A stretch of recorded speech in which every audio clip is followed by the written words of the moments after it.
ठरलं तर मग मालिकेच्या आजच्या भागामध्ये आपण पाहणार आहोत की अर्जुन आणि चैतन्य आता महिपत आणि साक्षी त्यासोबत नागराज या विषयावर गाडीतून जात असताना चर्चा करत असतात. त्याच वेळेला आता चैतन्य म्हणत असतो की साक्षीला शोधणं आपल्यासाठी खूप जास्त गरजेचं आहे. अर्जुनलाही आता तेच वाटत असतं आणि त्यासाठी त्यांची खूप जास्त मेहनत सुरू असते. कारण साक्षी असेल तर ती पनवेलमध्येच असेल अशी ही त्यांची गहन विषयावर चर्चा सुरू असतानाच अर्जुन गाडी चालवत असतो आणि समोर पाहतो तर काय, तिकडे आता त्याला ना दिसते.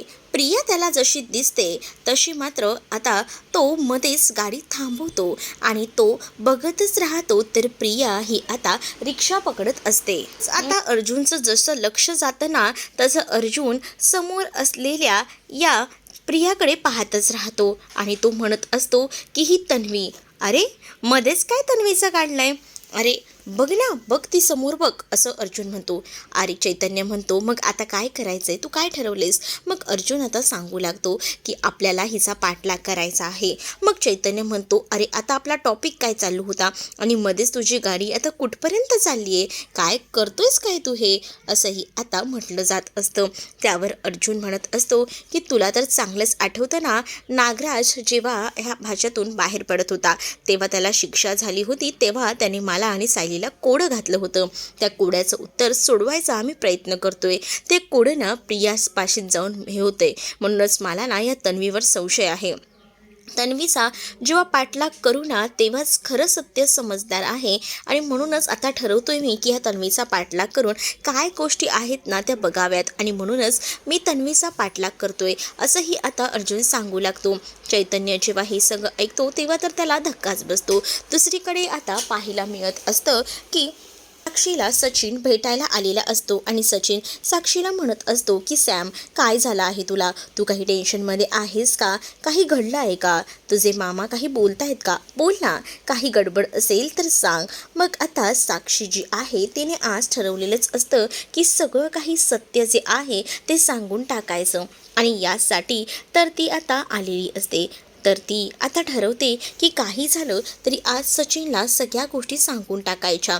ती नेमकी कोण आहे, तिची आयडेंटिटी काय आहे, तर ती म्हणत असते की ते माझे मामा नाही आहेत. मग आता सचिन म्हणत असतो की तू काही माझ्यापासून लपवतेस का, जर काही माझ्यापासून लपवत असेल तर ते गोष्टी सांगून टाक, म्हणजे मला समजेल ना की काय आहे नेमकं ते.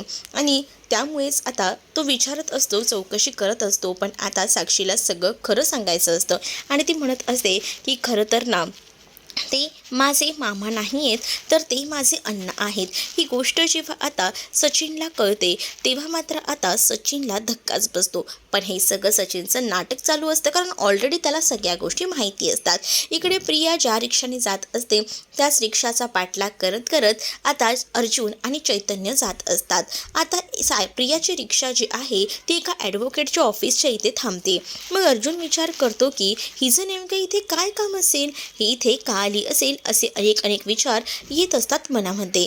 मग आता ती घुसलेली असते त्या ऑफिसमध्ये आणि तिथे रिसेप्शनवरच विचारते की मला ना ॲडव्होकेट साहेबांना भेटायचं होतं, ते आहेत ना. मग आता तिथे असणारी ती मुलगी विचारते की तुम्ही अपॉइंटमेंट घेतली होती का. हो, मी मगाशी त्यांना मेसेज केला होता आणि मेसेजवर मी अपॉइंटमेंट घेतलेली आहे, असंही आता सांगितलं जातं.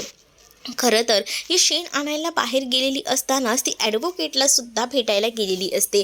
एका दगडात दोन पक्षी मारतात ना, अगदी तसं काहीसं आता तिनं केलेलं असतं आणि त्यामुळेच ना ती बाहेर जाते आणि इकडे तिकडे बघत असते. त्यावर रिसेप्शनिस्ट म्हणते की तुम्हाला सरांना भेटायचं असेल तर भेटू शकता, पण तुम्हाला एक गोष्ट सांगू का, प्लीज तुम्ही ही पिशवी बाहेरच ठेवून जाल ना तर खूप बरं होईल, असंही आता सांगितलं जातं. मग अर्जुन हळूच बघत असतो की ही इथे नेमकी काय करते, हिची काय गडबड चालू आहे, याचाच विचार ना आता सुरू असतो. दुसरीकडे मात्र आता सायली जी आहे ती बघत असते प्रतिमा आत्यांना होणारा त्रास. प्रतिमा आत्याला ऑलरेडीच आता विराज काका फोर्स करत असतात की तुझं मी काही ऐकणार नाही आहे, थोडंसं दूध पिऊन घे. पण सायलीने सुद्धा बरोबर दूधच आणलेलं असतं. त्यामुळे आता प्रतिमा आत्या म्हणतात की तुम्हा बाप लेकीचं ना खरंच ना काय करावं ना कळतच नाही. बरोबर तू ना ह्यांच्या मनातलं ओळखतेस आणि माझ्यासाठी तू दूध घेऊन आलीस. आता मी तुमचं काही ऐकणार नाही आहे, तुम्हाला दूध पिऊन घ्यावंच लागणार आहे. कारण सध्या तुमची परिस्थिती पाहता तुमच्याकडे जरा जास्तच लक्ष देणं गरजेचं आहे, असं सायली म्हणते. आणि सायली गोळ्या आणि दूध हे दोन्हीही आता प्रतिमाला जबरदस्तीने देऊ लागते. प्रतिमाला खरं तर ते दूध नकोसं झालेलं असतं, पण सायली ही फोर्स करते म्हटल्यावर आता प्रतिमाचा देखील नाईलाज होतो. प्रतिमाला सुद्धा आता ते प्यावंच लागतं. तर दुसरीकडे आता प्रतिमा आणि त्याचसोबत रविराज यांच्या छान सायलीसोबत गप्पा रंगलेल्या असतात. सायलीला आता रविराज म्हणत असतात की खरंच ना सायली, तू अगदी मुलीप्रमाणेच ना तुझ्या प्रतिमा आत्याची काळजी घेत असतेस. आम्हाला तेच तर आवडतं ना तुझा हा स्वभाव. इकडे आता सगळ्या गोष्टी सांगितलेल्या असतात. साक्षी म्हणून मी आता वावरू शकत नाही म्हणून सॅम म्हणून जगते, पण तुला ह्या गोष्टी सांगणं गरजेचं होतं ते मी सांगितले. मग आता जो सचिन असतो ना तोही म्हणतो की तू काळजी करू नकोस, हे खूपच जास्त भयंकर आहे, पण या सगळ्या कठीण काळात ना मी तुला एकटीला सोडणार नाही, मी तुझ्यासोबत कायमच असेन, असंही आता तो म्हणत असतो. आणि तिला म्हणत असतो की तू काळजी करू नकोस, मी आणि तू, मी तुला कधीच अंतर देणार नाही, मी कायमच तुझ्यासोबत राहीन, असंही काहीसं तो आता म्हणत असतो.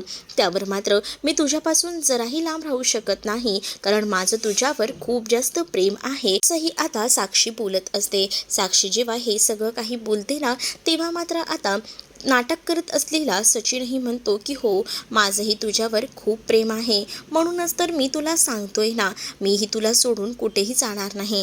तुला असं वाटत असेल की आपल्या दोघांमध्ये काही अंतर येईल, पण तसं नाही आहे, मलाही तू हवी आहेस. आणि असं बोलूनच तो आता घट्ट अशी विठी मारतो. आणि जेव्हा तो तिला जवळ घेतो ना तेव्हा तिलाही बरं वाटतं आणि तिलाही असं वाटतं की काही झालं तरीसुद्धा आपण जे आहे ते कानपासून वेगळं व्हायचं नाही, असं देखील ती आता सचिनला सांगत असते. सचिनही तिला म्हणतो मी तुला कायमच साथ देईन. दुसरीकडे प्रिया आता त्या ऑफिसमधून बाहेर पडलेली असते ॲडव्होकेटला भेटून. आणि चैतन्य आणि त्याचसोबत अर्जुन तिथेच उभं राहून साईडला बघत असतात की हिचं नेमकं काय काम होतं, ही कशाला आली होती. म्हणूनच अर्जुनला आता प्रश्न पडलेला असतो. ती तिथूनच ऑफिसच्या बाहेरून एक ऑटो करते आणि त्या ऑटोने निघून जाते. पण या सगळ्यामध्ये ना खरंच ना अर्जुन हा एक वकील असून सुद्धा काय वेड्यापट दाखवला आहे, म्हणजे प्रिया त्याच्यापेक्षा अगदीच हुशार. मग आता अर्जुन तिकडे गेलेला असतो त्या वकिलाला भेटायला आणि त्या वकिलाला विचारतो की आता तुमच्याकडे एक मुलगी आली होती, ती कशासाठी आली होती. त्यावर तो वकील सांगतो की हो, तिची ना एक मैत्रीण आहे, घटस्फोटासंदर्भात तिला काहीतरी चर्चा करायची होती.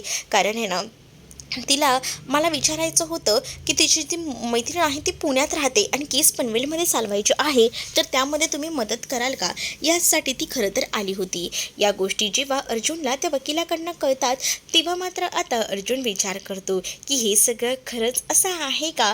मग त्यानंतर मात्र आता अर्जुन त्यांना म्हणतो की ठीक आहे, चालेल, तुमच्याकडनं हीच माहिती हवी होती, त्यासाठी मी आलो होतो, असं बोलून आता अर्जुन आणि चैतन्य निघून जातात. अर्जुनला कळत नसतं की नेमकं प्रियाची कोणती मैत्रीण असेल आणि त्यामुळेच ती डिवोर्स केस बोलायला या वकिलाकडे आली असेल. अर्जुन थोडा विचित्र अवस्थेत अडकलेला असतो, पण ह्या अर्जुनपेक्षा ना प्रिया 10 पट पुढे असते. म्हणजेच ना प्रियाने तिकडे असणाऱ्या अर्जुनला पाहिलेलं होतं. तिथे एक आरसा होता आणि जेव्हा प्रिया तिथे उभी होती ना तेव्हा प्रियाने अशीच मागे नजर टाकली होती. आणि जेव्हा प्रियाने मागे नजर टाकली होती ना तेव्हाच प्रियाला समजलेलं होतं की अर्जुनने तिचा पाठलाग करत करत इथपर्यंत आलेला आहे. आणि तिथे एका भिंतीमागे लपलेला अर्जुन तिला बरोबर दिसलेला असतो. आणि त्यामुळेच ना अर्जुनला आता काहीच हाती लागलेलं नसतं. अर्जुनला आता विचार करण्यासारखीच गोष्ट झालेली असते की ही कोणत्या केस संदर्भात बोलायला आली होती. म्हणजेच ना ही इथे मला असं वाटलं होतं की वेगळ्या कोणत्या तरी केस संदर्भात बोलायला आली आहे, पण या वकिलाने तर आपल्याला सांगितलं की ही तर एका मैत्रिणीची केस घेऊन आली होती. पण इकडे प्रिया जी आहे ती अगदीच हुशार असते. प्रियाने रिसेप्शनवर असलेल्या त्या आरशामधनं अर्जुनला पाहिलेलं होतं, त्यामुळेच अर्जुन समोर बघितल्यामुळे प्रियासुद्धा आता त्या वकिलासमोर नागराजची केस न घेऊन जाता तिने आता ऐन वेळेला वकिलाला वेगळाच विषय सांगितलेला असतो, कारण तिला माहिती आहे की ती तिथून गेल्यानंतर नक्कीच आहे ना अर्जुन पुढची चौकशी करणार आणि सगळ्या गोष्टींचा तपास घेणार. या सगळ्या गोष्टी प्रियाला बरोबर माहिती होत्या. दुसरीकडे आता साक्षी आणि त्याचसोबत सचिन बोलत असतात. सचिन साक्षीला म्हणत असतो की माझ्या आयुष्यात तू खूप जास्त मला महत्त्वाची आहेत, तुझ्याशिवाय मी नाही राहू शकत. त्यामुळे साक्षी, तुझं जरी काही सत्य असलं ना तरीसुद्धा कायम मी तुला साथ देईन आणि तुला कधीच सोडून जाणार नाही. मी कायम तुझ्या सोबतच राहीन. काही करावं लागलं ना तरीही चालेल, जग इकडचं तिकडचं झालं तरीही मी तुझ्या सोबत असेन, असंही तो आता तिला म्हणत असतो. दुसरीकडे आता प्रिया ते शेण वगैरे घेऊन घरी आलेली असते आणि गोवऱ्या बनवत असते. बाहेरच बसून तिचं हे सगळं चालू असतं. इकडे आता बाहेर पूर्णाची, प्रताप, त्याचसोबत कल्पना आणि सायली हे सगळेजण बाहेर येऊन हे सगळं बघत असतात. सगळ्यांनाच धक्का बसलेला असतो प्रियाचे हे कारनामे बघून, कारण प्रियाने आता एका घमेल्यामध्ये ते सगळं शेण पूर्णपणे सारवून घेतलेलं असतं. ते पूर्ण ती मिक्स करत असते. तिच्या हाताला सुद्धा शेण लागतं. तर अश्विन तिला म्हणत असतो की अगं तन्वी, तुला नाही जमणारे, उठ, नको नको त्रास करून घेऊ. परंतु आता ती म्हणत असते की पूर्णाजींनी माझ्यावर जबाबदारी दिलेली आहे, तर मी ती जबाबदारी पार पाडणारच आणि त्यामुळेच मी हे करणार आहे, असंही ती आता सांगू लागते. जेव्हा या सगळ्या गोष्टी ती सांगते ना तेव्हा मात्र आता अश्विन जो आहे तो तिला थांबवत असतो, कारण हाताने वास खूप जास्त येत असतो आणि ही कामं तिने कधीच केलेली नसतात. परंतु ती थांबायचं नाव घेत नसते, कारण तिने आता समोरच असलेल्या या पूर्णाजींना पाहिलेलं असतं. पूर्णाजीला बघूनच तिला आता अजूनच ऊत येतो काम करण्याचा. जेव्हा तिला अजूनच काम करावंसं वाटतं तेव्हा मात्र ती आता लक्ष न देता अजून थोडंसं काम करत असते. थोडंसं पाणी मिक्स करते आणि त्या गोवऱ्या थापायला घेत असते. अश्विन म्हणत असतो की तुला या सगळ्याचा त्रास होईल, नको नको हे सगळं करू, पण थांब थांब, मी एक काम करतो, तुझ्या तोंडाला ना आता रुमालच बांधतो, म्हणजे कसं तुला बरं वाटेल, वासही जास्त येणार नाही, असंही सांगितलं जातं. आणि त्यामुळेच आता तोंडाला रुमाल वगैरे लावला जातो. जेव्हा तोंडाला तो रुमाल लावतो ना तेव्हा मात्र ती म्हणत असते की अश्विन, अरे राहू दे रे, काहीच गरज नाही आहे या सगळ्या, झालं असते की, एवढं काय त्यात. पण आता ती म्हणत असते की बघ बघ मी कशा गोवऱ्या केल्या आहेत, आणि मग ती त्या गोवऱ्या सगळ्यांना दाखवू सुद्धा लागते. त्या गोवऱ्या सगळीजण बघतात. तर आता खरं तर सायली, कल्पना, प्रतापराव यांना तर चक्क विश्वासच बसत नसतो की हे सगळं काही त्या करते या विषयावर, कारण प्रिया ही कधीच अशी घरातली कामं करायची नाही आणि आज चक्क प्रिया ही सगळी कामं करते म्हटल्यावर सगळ्यांनाच खूप मोठा धक्का बसतो. सगळीजणं आता विचार करू लागतात की हे सगळं काय आहे. तर आता प्रियाच्या तोंडाला रुमाल तर बांधलेला असतो आणि प्रिया आता हळूहळू का होईना सगळं काही सावरत असते, करत असते आणि ती आता छोट्या छोट्या का होईना गोवऱ्या थापत असते, कारण त्या छोट्या छोट्या गोवऱ्या थापूनच आता तिला या सगळ्या गोवऱ्या तयार करायच्या असतात आणि सायलीपेक्षा सर्वोत्कृष्ट बनायचं असतं. आणि त्यासाठी तिचे हे सगळे नखरे सुरू असतात. ती जेव्हा हे सगळे नखरे करत असते ना तेव्हा मात्र आता तिला असं वाटत असतं की घरातल्यांच्या मनामध्ये मी राज्य करते, पण घरातल्यांना नवल वाटत असतं की आज सकाळपासून तिची जी धडपड सुरू आहे, आज सकाळी जे काही लवकर उठणं आहे आणि त्यानंतर या सगळ्या गोष्टी, यामुळे आता सगळीजणं चकित झालेले असतात आणि समजतच नसतं की काय चालले. दुसरीकडे सायली आणि अर्जुन हे होळीसाठी तयारी करत असतात आणि त्यांची पूर्ण तयारी ना आता पूर्ण झालेलीच असते. आणि त्याच वेळेला अर्जुन सायलीला म्हणत असतो की काही कामं असेल तर सांग ना बायको. त्यावर अर्जुनला सायली सांगत असते की थांबा, मी तुम्हाला सांगते, या वाती जरा मला वळून द्या. मग आता वाती वळायचं कामच ना अर्जुन करत असतो, पण अर्जुनला त्या वाती वळता सुद्धा येत नसतात. मग सायली त्याला वाती कशा वळायच्या ह्या शिकवते आणि असं हातावर घ्यायची आणि हे असं करायचं, अशा पद्धतीने ती सांगत असते. जेव्हा ती हे सगळं काही सांगते ना तेव्हा मात्र आता अर्जुन त्या पद्धतीने सगळं काही करायचा प्रयत्न करत असतो, पण त्याच्याने काही जमत नसतं. मग सायली त्याला एकदम प्रेमानच त्याच्या हातात घेऊन व्यवस्थित समजावत असते आणि जेव्हा हे सगळं सायली करते ना तेव्हा अर्जुन सायलीमध्ये रमून जातो आणि तो आता म्हणत असतो की बायको, तू जेव्हा हे असं काही करतेस ना तेव्हा तर ना माझी तुझ्यावर ना नजरच हटत नाही. मग आता अर्जुनला सायली म्हणत असते की असं काही बोलत जाऊ नका हा, मग मलाही ना काम करायचं मन लागत नाही, मीही याच तंद्रीमध्ये निघून जाते, असंही सायली आता अर्जुनला बोलत असते. या दोघांचंही भान नसतं, दोघंही जण एकमेकांमध्ये आता रमलेली असतात. आणि जेव्हा या सगळ्या गोष्टी सुरू असतात तेवढ्यातच कल्पना आणि प्रतिमा तिथे येतात आणि त्या दोघांनाही विचारतात की काय चाललंय काय तुमचं. त्यावर आता कल्पना म्हणत असते की काही गडबड आहे का, आज घरात तर होळीचा सण आहे आणि इथे काय चाललंय, चला चला पूजेची तयारी झाली का. सायली म्हणते की हो पूजेची तयारी झाली आहे. सायली आता पूजेचं ताट वगैरे घेऊन बाहेर जात असते तर अर्जुनसुद्धा आता ते सगळं घेऊन जात असतानाच कल्पना अर्जुनला मुद्दामून चिडवते. मग आता अर्जुनही लाजून लाजून तिकडनं निघून जातो बाहेर. आता आधीच पूर्ण छान तयारी करून ठेवलेली असते. प्रिया हिने खूप जास्त या सगळ्यामध्ये मेहनत घेतलेली असते. सुमन आणि त्याचसोबत विमल या दोघीही जणी सुंदर अशा रांगोळ्या काढत असतात तर चैतन्य सुमन काकूंची मजा घेत असतो. तेवढ्यातच आता प्रतिमा पणाच्या बाजूला उभं राहायला अस्मिता आलेली असते. अस्मिताने नवीन ड्रेस घातलेला असतो आणि अस्मिता जेव्हा नवीन ड्रेस घालते ना तेव्हा तो नवीन ड्रेस घातलेला असतो तो आता ती दाखवू लागते आणि तो ड्रेस बघूनच ना सगळीजणं तिला विचारतात सुद्धा आज छान दिसतेस. मग ती सांगते की मला हा ड्रेस आहे ना हा घेऊन दिला आहे माझ्या सचिनने, आवडला ना, खरंच खूप छान आहे, त्याने मला फोर्स केला की हाच ड्रेस घाल म्हणूनच मी हा ड्रेस घातला आहे. असं बोलल्यानंतर आता पूर्णाजी म्हणते की हो ड्रेसपेक्षा ना तू खूप सुंदर दिसतेस त्या ड्रेसमध्ये असेही म्हटलं जातं. आता प्रियाला अश्विन म्हणत असतो की तुझ्या गोवऱ्या बनवल्या आहेस ना त्या घेऊन ये आणि इथे लाईनीत लाव. मग आता ती गोवऱ्या आणायला तिथे जाते कारण तिने त्या गोवऱ्या थापून तिथेच ठेवलेल्या असतात सुकायला. त्या गोवऱ्या आता सुकलेल्या असतात आणि ती आता त्या होळीमध्ये बाजूला लावून ठेवते आणि जेव्हा ती गोवऱ्या लावत असते ना तेव्हा मात्र आता सायली म्हणत असते की चला आता आपण पूजा करून घेऊया. म्हणून सायली आणि अर्जुन पुढे जातात आणि होळीची पूजा करायला घेतात. होळीची जेव्हा पूजा करतात तेव्हा मात्र आता तिथे एकटक गौऱ्या लावायचं काम हे मात्र प्रियाचं सुरू असतं. अश्विनलाही आता नवल वाटलेलं असतं की आपली बायको एवढं सगळं करते पण यामध्ये सगळ्यांनाच हसू आवरत नसतं कारण तन्वी आधी हे असं काहीच करायची नाही पण आता तिचं हे सगळं वागणं बघूनच ना सगळ्यांनाच नवल वाटत असतं. सायली अर्जुन आता होळीपाशी बसलेले असतात आणि होळीची पूजा करून घेतात कारण होळीची पूजा झाल्यानंतरच होळी पेटवायची असते. मग तिथे अश्विन आणि प्रियासुद्धा उभे असतात. सायली अर्जुन होळीची जोडीने पूजा करतात आणि आता आपल्या घरावर कोणतंही संकट येऊ दे नको, सगळं काही चांगलं होऊ दे असं सायली अर्जुन मनापासून होळीकडे प्रार्थना करतच बोलत असतात. इकडे मात्र सगळ्यांनाच आनंद झालेला असतो कारण आता होळीसुद्धा पेटवलेली असते. होळी आता पूर्णपणे पेटलेली असते. त्याच वेळेला मुद्दामून प्रिया म्हणत असते की तुला आई थोडं टेन्शन येत असेल ना, तुला आगीची भीती वाटत असेल ना, पण तू काळजी करू नको, यावर्षी मी आहे तुझ्यासोबत, मी असताना टेन्शन घ्यायचं नाही, मी तुला सावरेन ना, तू काळजी करू नकोस असंही प्रिया आता म्हणत असते.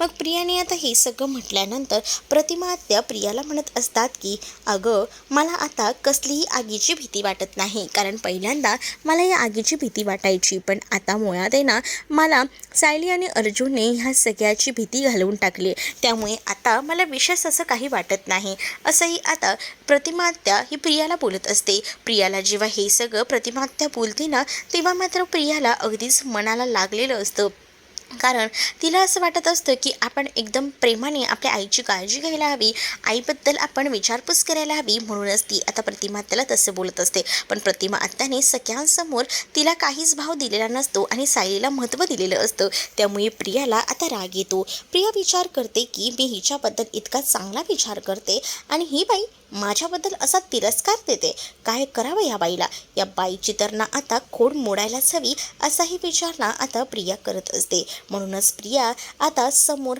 मुद्दामून उभी असते. तिला आता काटा काढायचा असतो या प्रतिमाचा कारण प्रतिमाने तिला आज सगळ्यांसमोर तोंडावर पाडलेलं असतं.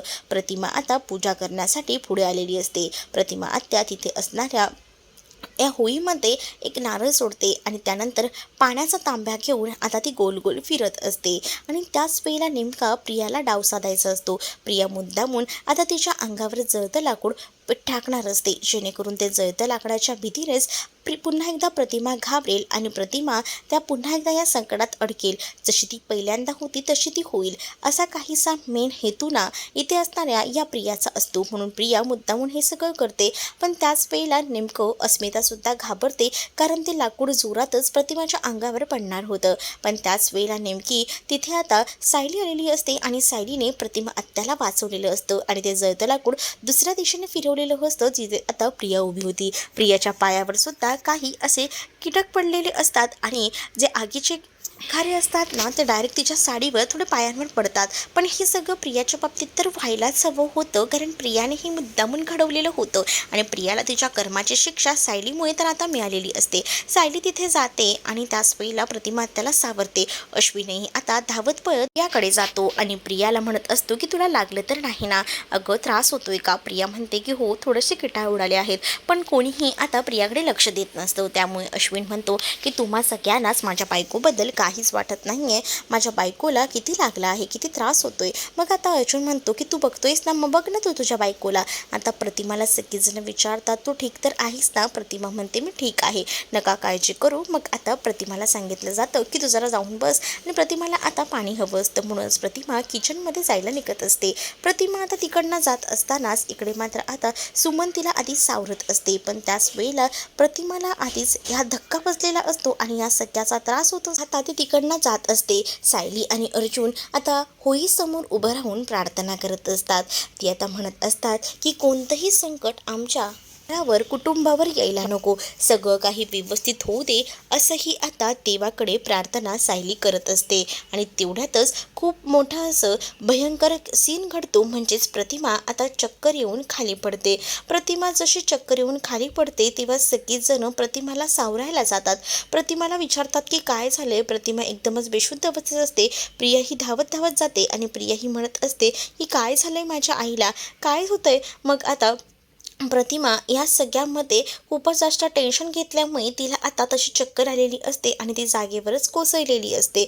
प्रतिमाची सगळेजण काळजी घेत असतात आणि त्याच वेळेला अश्विन म्हणत असतो की आपल्याला आत्ताच्या आता घेऊन जावं लागेल हॉस्पिटलमध्ये, तेव्हाच जाऊन बरं वाटणार आहे, चला. मग आता प्रियाही म्हणत असते की मी हॉस्पिटलमध्ये येते. पण रविराज तिला नकार देतात आणि म्हणतात की तू कुठेही यायची गरज नाही आहे, तू इथेच थांब, तुझी काही गरज नाही आहे तिथे यायची. आणि असं बोलून तिला आता घरातच थांबवलं जातं. हॉस्पिटलमध्ये फक्त सायली येईल, अर्जुन येईल आणि अश्विन आणि मीच जाईन, बाकी कोणीही येऊ नका असं रविराज म्हणतात. तर पूर्णाजी म्हणत असतात की असं कसं म्हणताय, आम्ही येतो ना सोबत, पण आता नाही म्हटलंय ना तर नको, प्लीज प्लीज मी सांगतोय ना, असं बोलूनच आता सांगितलं जातं.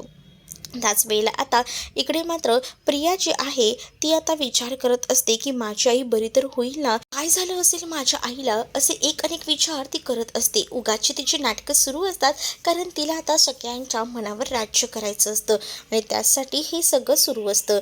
दुसरीकडे आता प्रतिभाला ॲडमिट केलं जातं आणि त्याच वेळेला तिचा ब्लड ग्रुप आणि त्याचसोबत तन्वीचा ब्लड ग्रुप एक असल्याचं कळतं. म्हणूनच तन्वीला आता अश्विन कॉल करत असतो, पण अश्विनचा कॉल ती रिसीव्ह करत नाही. तिने आता फोन बंद करून ठेवलेला असतो, कारण तिला कळलेलं असतं की तिच्या आईला तिचं रक्त लागणार आहे आणि ऑलरेडी तिचं रक्त जे आहे ते मॅच नाही होते.